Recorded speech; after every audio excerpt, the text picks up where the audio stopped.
Olá a todos, eu sou Everton de Oliveira, o professor Água do Instituto Água Sustentável. E esse é o nosso programa Pompa, porque o mundo precisa de água. E o mundo está cada vez mais necessitando de água. E hoje eu tenho para vocês uma pessoa que é sensacional, uma pessoa que tem um coração gigante e que tem um cérebro extremamente desenvolvido para trabalhar com água e com os temas relacionados à produção agrícola. Ele é o Orivaldo Brunini, todo mundo conhece ele por Brunini, com esse nome sonoro, né? Ele é engenheiro agrônomo, mestre em energia nuclear aplicada à agricultura e PhD em agrometeorologia pela Universidade de Guelph. Por acaso ele estudou na cidade vizinha onde eu estudei o meu doutorado. Ele publicou mais de 120 artigos em periódicos e 18 capítulos em livros. Mas, acima disso, ele trabalha numa fundação que vocês precisam conhecer. O trabalho da Fundag, para quem não conhece, é um trabalho sensacional. Tem muitas coisas interessantes ligadas à produção de alimentos, à produção de agrícola em geral, mas com alta tecnologia. O Brasil tem uma tecnologia muito grande e a Fundag é fundamental para fazer desenvolvimento tecnológico nisso daí, educar pessoas e fazer com que o país progrida. Então, essa história, assim, muita gente vê a vilanização do agro no Brasil, mas quando você ouve a conversa e o trabalho que o Brunini está fazendo, você vai saber que é um trabalho excepcional, tá? Então, é um prazer trazer o Brunini para vocês. Vamos à entrevista. Olá, Brunini. Todo mundo, em geral, eu chamo as pessoas pelo primeiro nome, mas o seu nome é super sonoro, Brunini. Não dá para te chamar de Orivaldo, não. Não vai dar certo. Vou te chamar de Brunini como todo mundo mesmo. Tá Não bom? esquenta não, que se você perguntar Bruninho Orivaldo no agronômico, ninguém conhece. Eu já reparei. Tá bom, tá bom. Então, bem-vindo. Conta um pouquinho para a gente sobre a sua trajetória exitosa. Você publicou uma infinidade de coisas, artigos, capítulos de livro. Conta para a gente aí como é que foi isso daí, como é que você Na chegou. verdade, durante todo o trabalho, todo o envolvimento, a gente tivemos sempre um grupo de trabalho junto trabalhando. Nunca fomos isolados. Então, desde antes de me formar, fazia o trabalho na faculdade com colegas, cooperando, depois de formado aqui no agronômico, trabalhando também junto com colegas, sempre numa equipe, de maneira que você sempre me fiquei mais preocupado em que o time ganhasse o campeonato, não que a gente levantasse a taça. Então, essa é uma das coisas que, por exemplo, dei aula na faculdade de Bandeirantes, isso foi em 72. Até hoje tem alunos lá que vêm, oh, que bom conceder o professor. Então, a gente conseguiu criar uma amizade além da parte profissional, sempre procurando ter uma ética, um relacionamento proveitoso entre as pessoas, compartilhando as informações. Como diz o próprio mexicano, impartindo as ideias, né? Então, tendo e conhecendo e dividindo as informações. Então, isso colaborou com que a gente trabalhasse nesses desenvolvimentos, não só dentro do agronômico, diversas ações, também com outras instituições, mesmo fora do Brasil. Tivemos bom relacionamento em função dessa. Ou seja, talvez, não sei explicar como seria, nunca dizer eu sei, sempre procurar como é que nós podemos resolver esse assunto. A pessoa se sente até mais fadada a dar informações e para compartilhar, uma vez, poucas coisas que resolvem o problema. Com Angola, país mais assim da África, Angola, Moçambique, Cabo Verde, entendeu? Bom relacionamento até na época lá tínhamos muito com professores de Israel na área de climatologia, de solos, Universidade de Davis. Então, mesmo no SDA, na Organização Meteorológica Mundial, sempre procurando integrar as pessoas, nunca dizendo eu sou. Ou seja, nós somos nesse processo. Tanto é que quando perguntam como é que foi feito, eu falei, nós sempre fizemos assim. Nunca deixar o lado pessoal do lado, sempre trazer para o lado da equipe. Acho que isso colaborou ao longo do tempo nesse envolvimento. Agora nós temos da própria secretaria, chamado um Grupo Clima Secretaria, envolvendo os colegas da CAT, da pesquisa, do agronômico, da APTA regional, eu pela Fundag. Então, não tenha você da Fundag, você do IAC ou da APTA, todo mundo trabalha com a mesma finalidade. Isso nós conseguimos criar e, graças a Deus, estamos trabalhando aí nesse envolvimento. Talvez colaborou muito com um pouco do que a gente tem feito aí. Muito legal essa sua visão de trabalho. Me deixa muito feliz de ouvir isso. E conforme você vai falando, dá para a gente, vai passando um filminho, a gente vê você, como eu te conheço há menos tempo, mas eu já vi você trabalhando é exatamente como você fala. Você realmente ajuda as pessoas, forma time, é uma característica que você faz com desenvoltura e com naturalidade, né? Que é uma coisa que tá em você, é É. muito legal. Agora, deixa eu fazer um negócio. Pergunta, você é o diretor-presidente da Fundag, né? Qual que é a linha da atuação da Fundag? Quem está fora da área de agronomia não sabe do que se trata, não sabe o tamanho da Fundag. Conta para a gente o que que é, fala de alguns projetos para as pessoas terem uma... Olha, a Fundag ela foi criada em 1991, tem 33 anos, em março de 1991. Temos atualmente em atividade 653 projetos. No total, já chegamos a 2.000 projetos ao longo desses 33 anos da Fundag, envolvendo a área de basicamente iniciativa privada, mas temos acordo assinado com o FAPESP, com o FINEP, mesmo os órgãos internacionais como a Universidade de Davis, Instituto Valenciano de Ensino Agrícola. Então, essas são as ações. Os grandes projetos que nós temos na Fundag. Um dos grandes é a parte de cana-de-açúcar. É o carro-chefe dentro do próprio Instituto Agronômico. E nesse projeto nós temos contratado pela Fundag 65 seletistas para dar suporte ao programa Cana. E também adquirimos, através da iniciativa privada, somente basicamente a Singenta, uma área para melhoramento de cana na Bahia. Olha, Alguns não acreditam das mudanças, mas todo melhoramento de cana era feito na região de Ubatuba, porque a temperatura tem que ser entre 18 e 32 graus no período de indução, que é de novembro a fevereiro. Só que lá não ocorre mais isso. Então, foi escolhida uma área na Bahia, lá em Uruçuca, lá perto da, nem sei o nome, bem lá, de Ilhéus, entendeu? Para Celso, poder fazer lá, tem uma área de 54 hectares para fazer todo o melhoramento. Outro programa muito grande é o programa de amendoim, entendeu? Que tem diversas empresas internacionais que fazem esse processo. Tem a parte de feijão, tem a parte do Aplique Bem. Nós temos diversos projetos na área de zootecnia, na área do Instituto Biológico. Então, se você dizer qual é o ramo específico, é difícil falar, que nós temos um grande leque. Na área de recursos hídricos, temos diversos projetos apoiados pelo FEIDO.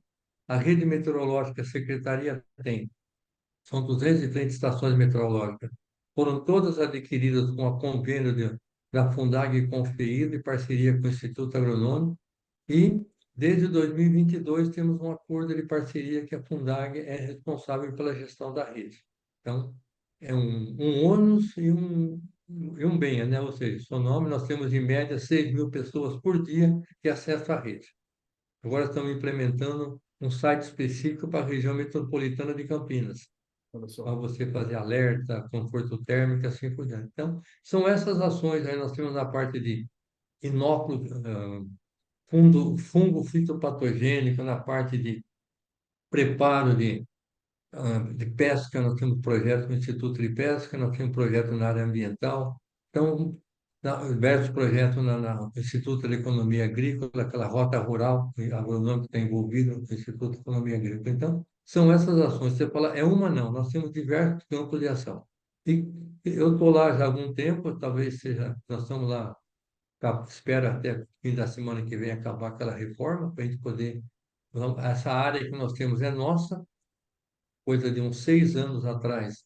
Vamos continuar na diretoria, 8 anos atrás. O presidente do Conselho Éco falou assim: olha, vamos fazer uma coisa, se a gente sair daqui, esse dinheiro pode ser que suma. Então, vamos comprar um prédio, vamos lá comprar uma sede para a Fundag. E nós fizemos, então, compramos uma sede, talvez seja uma das poucas fundações que tem sede própria, É e verdade. agora nós estamos também ampliando, fazendo o segundo andar, permitindo que a gente possa ter treinamentos, outras áreas lá dentro. Então, e fica melhor atendendo pesquisadores, iniciativa privada, todo esse movimento aí. Muito legal, muito legal. É gigante a Fundag, é gigante. É uma fundação, muito sucesso, né? Dá para a gente ver. Mas vamos falar, como que a gente fala de água? Vamos falar de água. Você tem uma experiência em agrometeorologia, né? Quais são os desafios que você vê que o Brasil enfrenta em termos de gestão de recursos hídricos, né, para a agricultura? Exceto a praia. Olha, essa área de recurso hídrico, eu lembro, há muito tempo atrás, chegava produtores rurais e falava para o meu pai, puxa vida, perdi o arroz bem na época do florescimento, já faz 15 dias que não chove. Então, são coisas que o tempo vai ficando. Então, essa parte de chuva, recurso hídrico, sempre foi um desafio muito grande. E esse Sim. desafio, embora já existia, cada vez mais está mais complicado. Então, nós tivemos o exemplo clássico da seca que nós tivemos esse ano que passou, já tivemos diversos outros períodos de seca, mas o período entre um e outro está cada vez mais curto. Então, essas anomalias estão se intensificando. E um dos aspectos importantes da agrometeorologia é fornecer subsídio para o manejo racional da água. Não só colocar água, mas colocar em função da que a planta demanda.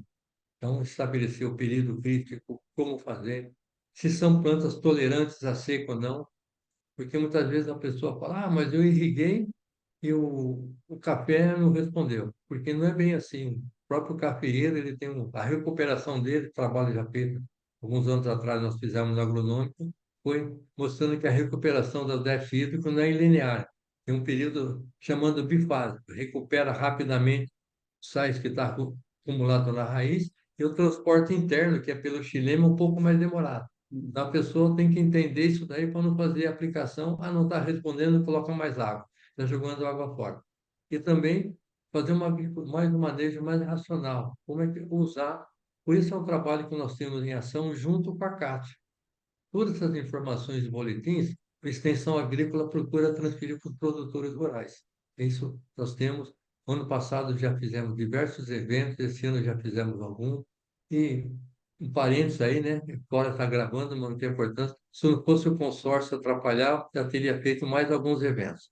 Entendeu? Então, Sim. essa é uma das coisas que estão. Então, é uma demanda grande que não só nós, a pesquisa, uma parte de extensão, até empresas, prefeituras estão sofrendo como fazer um uso racional da água. E muitas vezes é o próprio manejo e a recuperação. Tem planos de criar aqueles pequenos bacias, pequenos açudes dentro das propriedades rurais, uma maneira de economizar e guardar aquela água para problemas futuros. E não pode esquecer que você não pode interferir diretamente no ciclo hidrológico. Essa que está se ocorrendo atualmente, a pessoa esquece. Então, você tem que ter um cometimento adequadamente para que você não faça, ah, tá bom, reservei toda a água para mim, só que quem está no fundo lá do Usando. rio não tem água para usar. Então, você É, tem que fazer manejo racional e, e compartilhado das ações.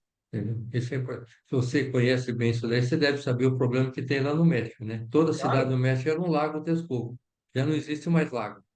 Por quê? Pelo uso exagerado, pelo mau uso do recurso hídrico. Então, um exemplo clássico, ele pode dizer isso daí.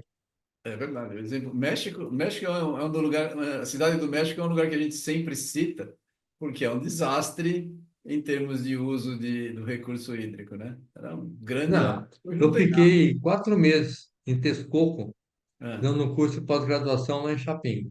Então, visitava aquela. Tanto é que tinha uma cidade ali próximo, Esotla, que tinha um local que parava os barcos.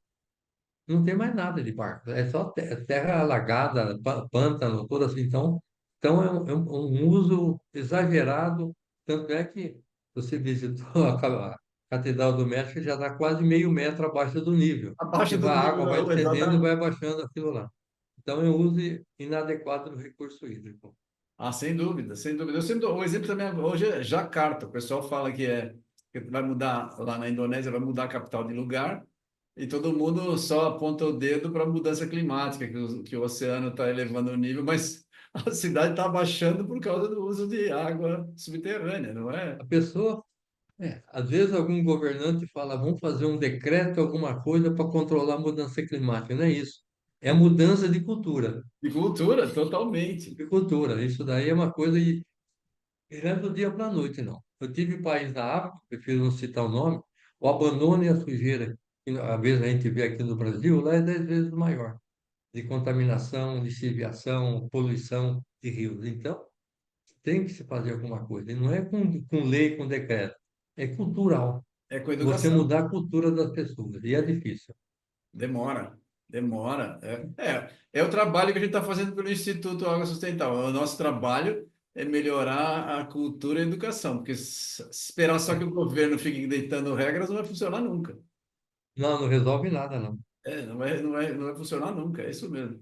Conta pra gente aí da rede meteorológica do estado de São Paulo, né? Que tá, Olha, você começou a falar, conta mais um pouco pra gente aí disso daí. essa rede meteorológica, desde quando eu comecei a trabalhar na agronômica, uma das coisas que nós tínhamos dificuldade é no acesso das dados. Porque o observador, todo dia de manhã, 7, 14, 15, 21, ia lá com o papelzinho, anotava, pegava o telefone, ligava, passava as informações. E, no final do mês, mandava as informações. Então, o usuário, para seguro agrícola, problema assim, tinha que esperar um certo tempo. E conversando dentro dos colegas nossos, vamos ver, informatizar, vamos tentar ver. E nós começamos, foi em 91, um projeto com a FINEP, a possibilidade de implementação, modernização da rede, junto com o pessoal do colega do INPE, que é Jesus Martins dos Santos, a, a fundação que tinha lá no INPE, com o projeto da FINEP, começamos a fazer essa modernização. Começamos a montar a estação meteorológica automatizada, começamos com poucas estações e melhorando até, era um problema que nós temos de cultura. O Sim. observador falava, mas e agora, o que que eu vou fazer?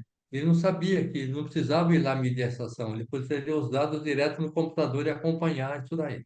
Então, foi o primeiro treinamento mostrando como é que é o manejo, assim por diante. E começamos a fazer um boletim agrometeorológico. Começamos com 4 localidades: Campinas, Ribeirão, Pindorama e Mococa. Só aí começou aquele processo, né? Por que Ribeirão Preto tem, São Simão não tem? Porque Pindorama tem e Mirassol não tem. Então, começou a criar demanda ciumeira dos prefeitos, assim, portanto, aos poucos essa demanda foi aumentando, Ótimo. conseguimos a parcerias com o FEITO, toda essa rede meteorológica que foi adquirida e implantada com recursos do FEITO. No começo foi 10 estações pela FINEP, o restante todinho pelo FEITO. Fizemos todo esse processo e todo esse equipamento importado não pertence à Fundac. Ele é doado para o órgão público, no caso, o agronômico lá da APA. Então, não pertence a nós, é um patrimônio do Estado. E nós começamos a fazer treinamento, capacitação, mostrando a demanda e cada vez mais aumenta essa demanda. Ainda ontem Sim. tivemos uma reunião lá em Ubatuba, lá com a prefeitura, estão É. pensando em montar um sistema de rede meteorológica para o município de Ubatuba, que é uma das municípios indicados até pelo Plano de Resiliência Climática, mas os municípios mais suscetíveis à mudança climática, ou seja, todo o litoral.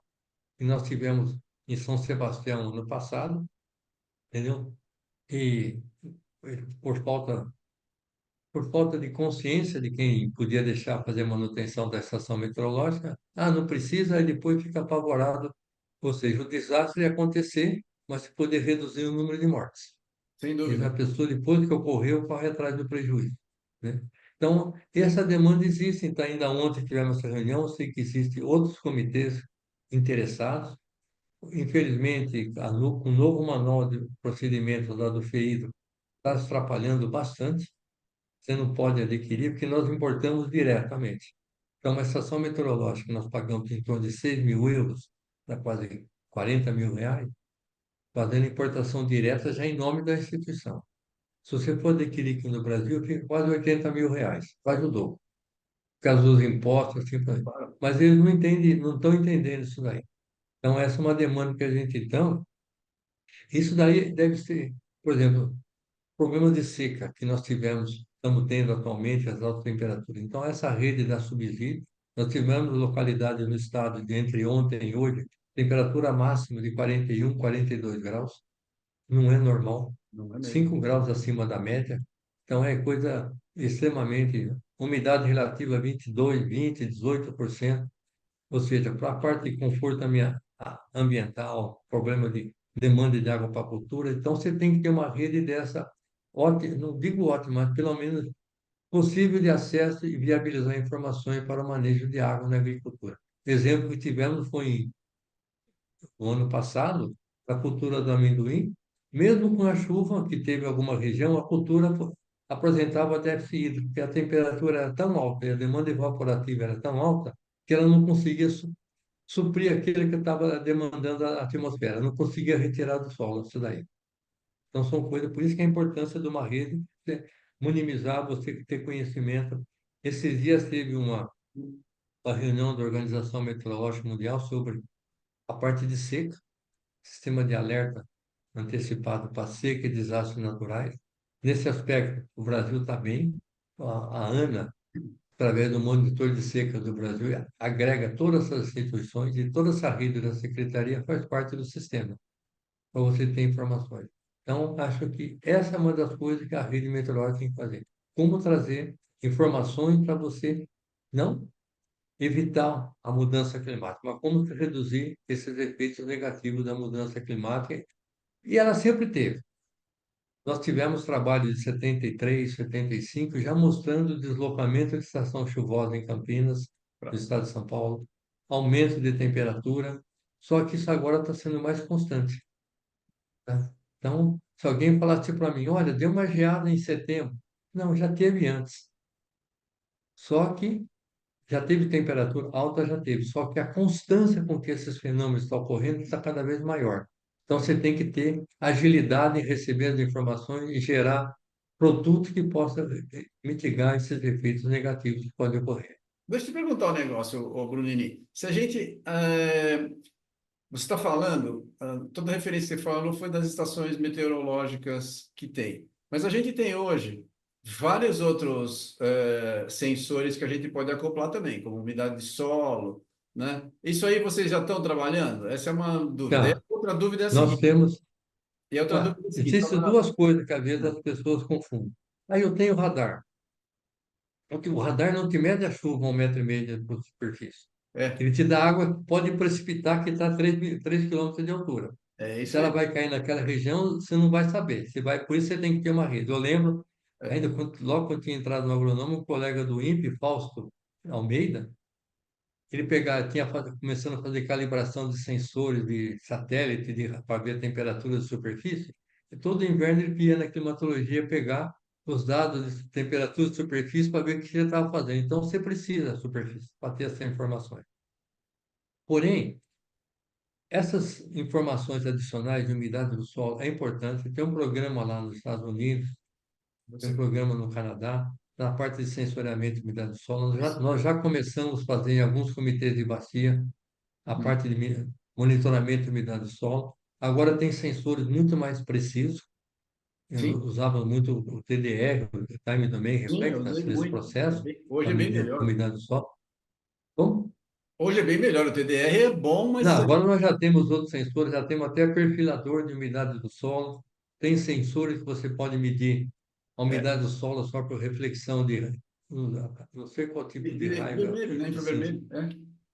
entendeu? Então já pode medir, já tem radares que te medem a umidade de superfície até 2,5, 5 centímetros. Mas você tem que ter umidade mais abaixo, É. porque se pensando em evaporação da água do solo, primeiro a água limpa, ela evapora diretamente. Depois aquela água vai começar a evaporar do solo em função da condutividade hidráulica do solo, tornar aquela água disponível na superfície. À medida que esse solo vai Secando? fala, perdendo umidade, ela, a condutividade vai diminuir, depois você passa a ter transporte de vapor. Isso É. daí não vai estar nos 2,5, 5 centímetros. Então, a pessoa, às vezes, não tem informação adequada. Então, você tem que ter a análise combinada desses parâmetros aí. É. É isso. Então, mas o que eu estou pensando, a outra pergunta que eu tinha é a seguinte: você chegou a mencionar de passagem aí. A gente então pode melhorar, claro, a interpretação se a gente casar os dados das estações meteorológicas com os outros sensores adicionais que a gente pode ter, não é Não, isso? você tem que completar. E tem uma coisa que eu acho que falta muito aqui no Brasil: estudo de ambiente animal. Como é que o animal se comporta em função de diferentes tipos de clima? Nós Hum, temos gado europeu na ilha de Marajó, por causa que tem um microclima específico lá. Então, esse tipo de ambiente animal, como produção de leite, entendi. produção de carne, pastagem, assim, está muito relacionado com a parte de clima. Pô, a parte de pocilga. como que o porco vai se desenvolver em função granja, entendeu? Eu lembro, já alguns anos atrás, um trabalho do professor Jabuticabal medindo balanço de energia em granja. Como é que era o comportamento disso daí nesse processo? Como é que o balanço de energia mostrava para onde os frangos, as galinhas se deslocavam em função durante o dia, em função do conforto térmico que ele tinha para se sustentar nesse processo. Quase ninguém faz isso. É uma coisa impressionante. E falta isso daí. É verdade, interessante, é verdade. Mas então, e como é que você casa? Porque os dados de meteorologia, que você trabalha com isso, primeiro que modelar a meteorologia é uma ginástica fenomenal, né? Mas tem É, bastante coisa. Como é que você casa? Porque é uma quantidade de dado absurda, né? Comparado com a não, vida nós não fazemos a pessoal. previsão. Nós usamos a previsão de órgão oficial, com o Instituto Nacional de Meteorologia, o próprio INPE, que fornece as previsões. A gente Tá. procura colocar esta previsão quando fazemos o boletim mensal e colocamos quais ser o prognóstico para os próximos 15 dias. Que é isso que nós estamos fazendo agora, em função de que ocorreu uma seca, já Entendi. temos locais no estado que já faz mais de 160 dias, embora faça uma frente e chove no litoral algum pedaço, mas na parte norte e noroeste do estado tem coisa local com mais de 160 dias, então, orientando no prepara plantio de solo, plantio de qualquer cultura que está, além de você, de uma certa maneira, reduzir a propriedade física do solo, você vai afetar alguma outra coisa, você vai plantar e perder o que você tem e levar essas informações. Então, amarrar a previsão do tempo com a parte de que você pode levar informação para o produtor rural. E existe uma demanda grande, Sim. porque um tempo atrás um produtor nos informou o seguinte aspecto. Perguntei para ele, até um japonês lá da região lá de Dracena. Falei, "Ah, como é que se acompanha para a parte de irrigação?" Ele falou assim, professor, né? Mania chama do professor. Eu acompanho o boletim toda semana. Então, se eu não irrigar hoje, eu sei que amanhã pode chover, eu não vou irrigar hoje. Eu espero a ocorrência para depois não jogar água fora. Então, esse boletim é extremamente importante, essa orientação. E que casa até com a parte da terceira pergunta, quando a gestão de recurso hídrico. Então, você tem que ter um processo alinhado nisso daí. E tem outras pessoas aqui, outras instituições, por exemplo, o próprio Tangerino, lá em Ilha Solteira, tem um trabalho muito grande em irrigação e manejo de água na agricultura, que eu acho importantíssimo isso daí. Entendeu? Interessante, interessante. Também tem uma rede que uma pequena, umas 6 estações está sofrendo bananá para manter. Imagina, imagina. E o mercado de empresas para oferecer esse serviço? Tem muita gente? Equipamentos existem muitos, mas de qualidade eu não posso te dizer não. Hum. Nós usamos 90% são equipamentos da Campbell, é o padrão que é usado em toda a rede dos Estados Unidos, parte do Canadá. Muitos dos sensores são Vaisala, fabricados na Finlândia, somente temperatura e umidade do solo. Agora nós temos uma empresa italiana também que está desenvolvendo sensores, mas tem alguns ajustes que necessitam. Tem o pessoal da Alemanha que vem desenvolve. Aqui no Brasil, às vezes, tem estação meteorológica que produzem. Por exemplo, mas nós temos sensores e data logger da Campo que faz mais de 10 anos que funciona sem um problema. Hum. Então, você tem que ter confiabilidade nesse É processo. verdade, Então, é por isso que verdade. muitas vezes a gente já procura fazer, e aí tem uma formação que foi até uma procuradora do Estado, há alguns anos atrás, eu falei, puxa vida, Sati, como é que eu vou fazer para comprar sensores para manutenção de estação meteorológica? Se eu fazer um edital, vai aparecer o sensor mais barato, não vai atender. Eu falei, é simples, justifica o que você tem, a importância, o volume que você necessita, é a necessidade se você for viajar de Campinas para Votuporanga, você trocar o sensor de outra qualidade. Problema que você vai trazer. A partir desse momento, foi ela ensinou o caminho da pedra. Senão você vai comprar o quê? Você vai comprar o que não funciona. Muito bonito, mas Exatamente. não funciona. Então, por isso que muitas vezes, muitos desses trabalhos têm incoerência, inconveniência, mas se você pegar pôr o processo embaixo do braço e perguntar para a consultoria jurídica qual é o melhor processo, Você além de você resolve. prestigiar a pessoa, ele vai te dar informação de maneira que te resolve o problema sem criar dor de cabeça. Isso eu acho Perfeito. importante. É Não, perfeito. não se achar o dono da verdade. Trocar ideia com quem sabe o caminho da Isso aí, pedra isso, para você trazer a verdade à tona. isso aí te leva de volta para a tua primeira resposta lá, né? Você tem que trabalhar com as pessoas que dá certo. É isso mesmo. É. certo? Legal. Vamos falar então sobre você foi consultor do Banco Mundial na área de mitigação de seca, né? Que políticas públicas ou práticas você considera essenciais para lidar com a escassez hídrica no Brasil? Especialmente, claro, Olha, um nas dos regiões processos, mais vulneráveis. Fala. essas regiões são vulneráveis, muito vulneráveis, mas são regiões que chovem menos até que muitas regiões de outros países que têm uma agricultura desenvolvida. 600 milímetros por mês, 400, que é o manejo. Então, nós tivemos lá um trabalho visitando uma área lá no semiárido, lá Piqué Carneiro, bem para lá de Arapiraca. Eu lembro que de Arapiraca o meu time nunca ganha em Arapiraca. O Palmeiras nunca ganhou em Arapiraca. Ele perde Nem me sempre lá. lembro, nem me lembro. Eu lembro bem. Você entendeu? Mas, então, e lá existe, mas eles têm muito interesse. Tanto é que o CEMADEM montou uma rede de pluviômetro em todo o Brasil, dando suporte para isso daí. E tem o pessoal da Universidade Federal Rural de Pernambuco, que estão fazendo um trabalho muito importante na parte de sequestro de carbono, micrometeorologia e manejo de água no semiárido, entendeu? Então, um trabalho excelente onde procura reduzir o impacto no manejo, em efeito localizado, talvez levar até a problema de mudanças climáticas, mitigar o efeito, e também como ter consorciação, vamos supor, de palma forrageira com outras culturas que você possa utilizar para o manejo animal. Porque a gente sempre vê, qualquer seca no Nordeste, vê aquelas vacas tudo morrendo lá, que não tem um preparo antecipado que esse pessoal está fazendo na Universidade Federal Rural de Pernambuco, tendo dias de campo todo mês, com produtores rurais levando atividade, procedimento, como reduzir esses impactos, de que maneira fazer esse manejo. Então, até se você tiver um tempo, eu sugiro você falar com o Thierry, que eu posso passar para você, que ele coordena lá, tem um Quero trabalho falar muito assim. grande. Tem um grupo de agrometeorologia do semiárido, promovendo, fazendo trabalho sobre que eu acho importantíssimo isso daí. Nós pagamos 4 bolsistas dele por quase 2 anos, para começar a desenvolver o trabalho lá pela Fundac. Então, isso é importante. Ele e a pessoal do semiárido lá em Petrolina também tem um trabalho muito bom com a Magna. Então, são pessoas que você vai trazer informações de como Sim. eles estão fazendo o impacto da mudança climática lá. E um trabalho feito anteriormente mostrando as áreas suscetíveis à desertificação no Brasil. O Rio Grande do Sul tem área suscetível, muitas Sim. vezes é um manejo que está levando a isso, entendeu?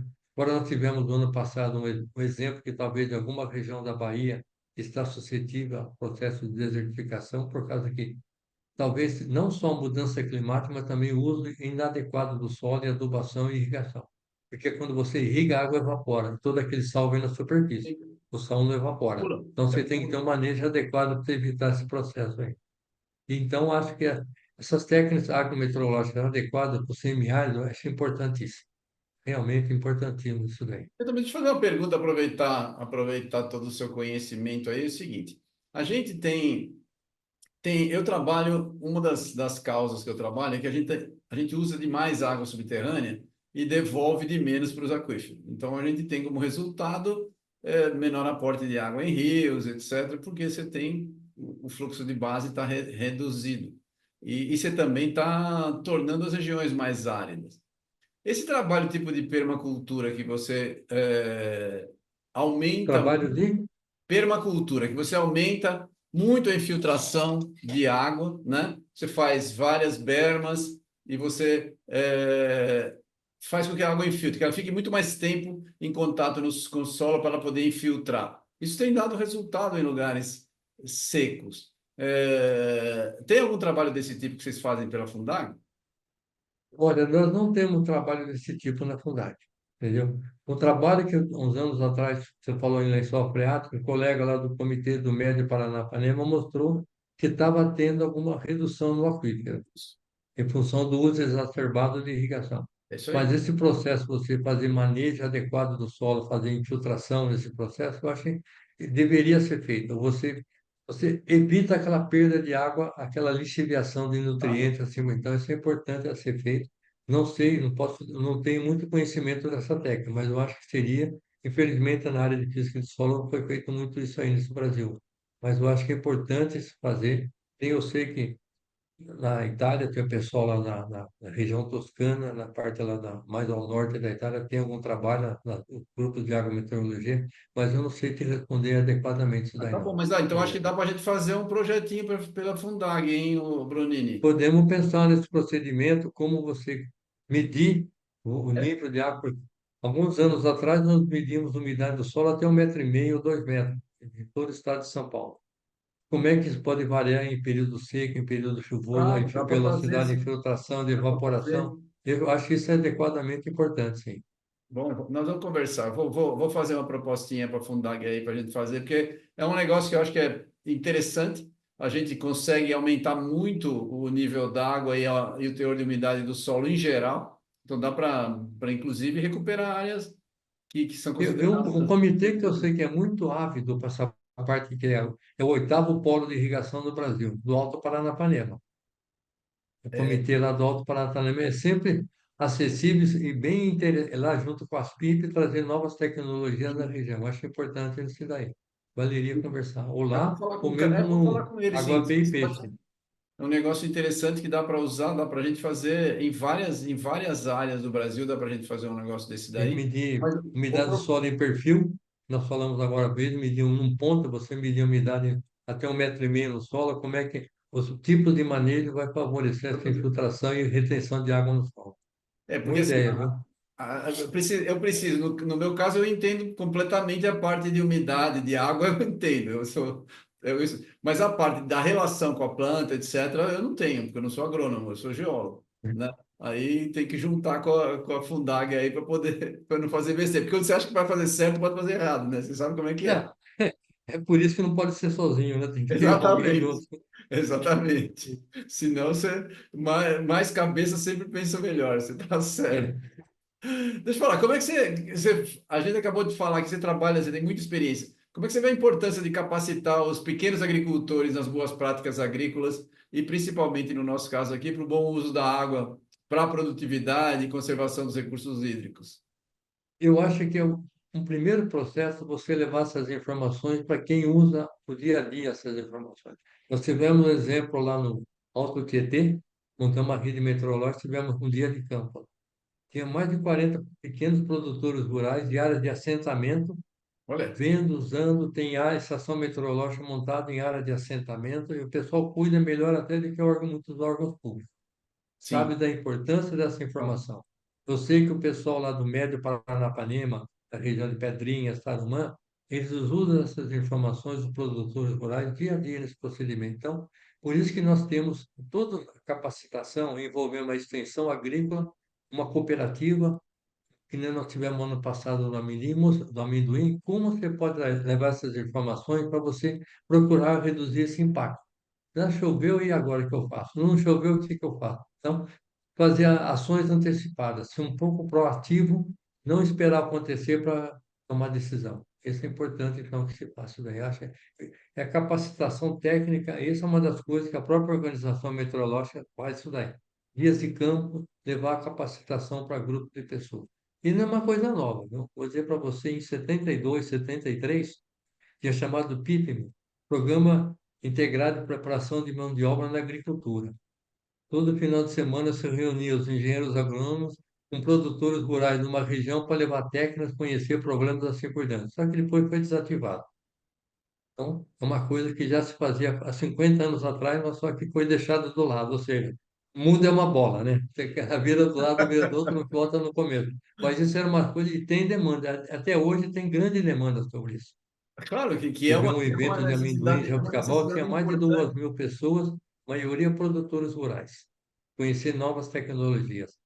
Eles sabem que tem que usar a tecnologia de maneira adequada para reduzir o custo e também não ter desperdício, também saber que se jogar água fora vai faltar mais para frente. Porque, embora o ciclo hidrológico é quase que constante, mas aquela água que você tira não vai voltar no mesmo lugar. Vai chover em algum outro lugar. Então, vai ter um período de recarga um pouco maior. É verdade, é verdade. Esses conceitos que você está falando, a gente que trabalha com água, e foi para isso que a gente criou o Instituto Água Sustentável. Como a gente passa a vida trabalhando, muitas das coisas que a gente faz parecem óbvias, né? Porque a gente passou a vida vendo, né? E aí, quando você conversa com uma pessoa que não está com essa formação, muitas vezes a gente tende a ignorar que essa informação está em falta. E a gente não passa a informação, né? Além, claro, de ter que ter uma comunicação no nível de Eu conhecimento acho que daquela são duas pessoa. coisas importantes. Primeiro, muitas vezes nós somos técnicos demais. O produtor rural não quer saber o excedente hídrico, o que que é deficiente. Ele quer saber como é que vai usar aquela informação. Irrigo, não irrigo, quando e quanto devo irrigar. É isso aí. Essa é a informação, É isso aí. transformar aquela linguagem técnica e seja palatável para o produtor rural. Exatamente, é Isso é isso aí. importante, e nós falhamos, muitas vezes nós falhamos isso daí. Segundo, muitas vezes a pessoa não entende do assunto e deixa do lado. Por isso que muitas vezes ele tem conhecimento numa área, mas é uma área que ele não entende, ele deixa do lado isso daí. Vou dar um exemplo a você. Em 82, o agronômico fez o primeiro trabalho sobre sequestro de gás carbônico no estado de São Paulo, isso não foi um dos primeiros do Brasil, né? Mostrando como é que as culturas do milho absorviam gás carbônico, e se o vento vinha de Paulínia, que tinha Muito a, bom. a refinaria lá da Petrobras, como aumentava, de que maneira, como as culturas se eram tolerantes a seco ou não, fechava isso daí. Só que é um trabalho muito bom acadêmico. Só que quando a FAPESP começou a liberar recursos nisso, aí todo mundo começou a trabalhar com isso daí. Então, talvez falta uma maior visão dos órgãos financiadores também. Financiar programas que sejam de rentabilidade de mudança de efeito de mudanças climáticas. Não dizer que, olha, está ocorrendo a mudança climática. Tá bom. O que que nós temos que fazer de tecnologia agrícola, física, ambiental para você reduzir esse efeito? É verdade. Vou dar um exemplo para você. Nós sabemos, o desastre que aconteceu em Ribeirão Preto, em São Sebastião, ano passado. 60, 58 anos atrás, ocorreu muito pior em Caraguatatuba. Morreu mais de 500 pessoas, Sim, precisamente. Foi feita alguma ação? Nenhuma. nenhuma.